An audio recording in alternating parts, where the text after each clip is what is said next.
Earlier tonight, I spoke with Sabrina Singh, Deputy Pentagon Press Secretary, before the second round of airstrikes. Well, let's remember why we're here in the first place. Starting in November, the Houthis started launching ballistic and cruise missiles and UAVs at commercial vessels that were transiting the Red Sea. That was a full-on aggression at international trade and trying to disrupt the free flow of commerce. So I think it's important to remember why we got here. Again, what we did last night, we have to remember that since November, we've seen Houthi attacks above in the 20s. I think just today, we're at our 28th attack from Houthis on commercial vessels in the vicinity of U.S. ships and other nations' ships that are transiting international waters. And so last night, what you saw is the U.S., in conjunction with the U.K. and with the support of other countries, take kinetic action to disrupt and degrade Houthi capabilities, including radar and ballistic and cruise missile storage facilities, as well as where we know they launch UAVs from.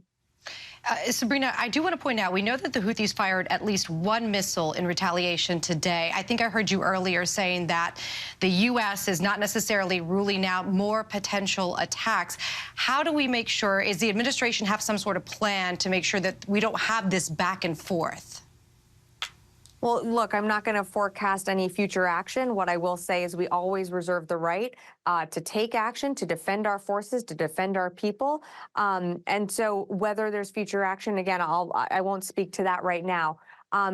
Of course, we are and will expect a response from the Houthis. What that looks like, I couldn't tell you. You know, today they are in a very different place than they were yesterday or 2 days ago. Today, their capabilities, which we feel, and we are still doing our battle damage assessment right now, but we feel we were very successful in disrupting many of the capabilities that they've been using to launch at commercial vessels who are transiting the Red Sea. And as you know, and I know as you've reported on, 15% of the world's commerce flows through that incredibly important but very narrow waterway. So what you've seen the U.S. do with the U.K. and in conjunction with a coalition of countries is take action to protect the free flow of commerce. You know, Sabrina, you just mentioned protecting our people. I know critics are very concerned about safety.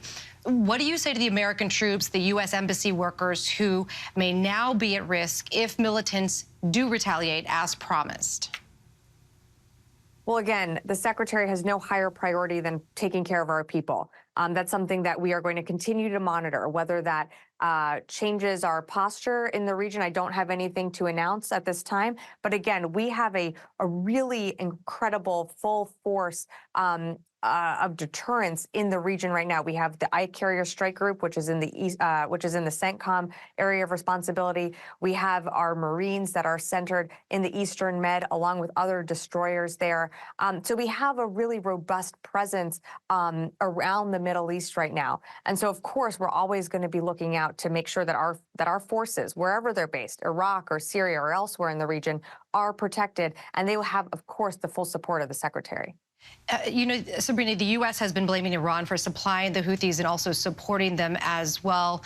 Can the U.S. contain this, though, to the Red Sea? Is there a concern at all that maybe the Iranians may get involved in the situation? Well, look, I mean, we know that the Houthis are backed by Iran. Iran has militia proxy groups, whether it's the Houthis or Hezbollah or Hamas.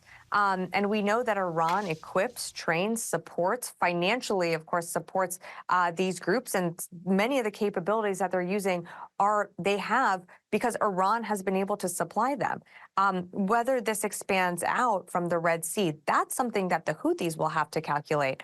Again, the Houthis are impacting not just the free flow of commerce for the United States or our partners and allies. They're disrupting commerce for their region. So they're really going to have to make the calculation, is it worth it? Because they have partners in the region that do not want to continue to see their ships attacked. And so, again, you had a very strong coalition with the United States and the United Kingdom leading in taking military action last night against and degrading their capabilities. All right, Sabrina Singh, thank you so much for joining us tonight. We appreciate the perspective. Of course, thank you. Hi, everyone. George Stephanopoulos here. Thanks for checking out the ABC News YouTube channel. If you'd like to get more videos, show highlights, and watch live event coverage, click on the right over here to subscribe to our channel. And don't forget to download the ABC News app for breaking news alerts. Thanks for watching.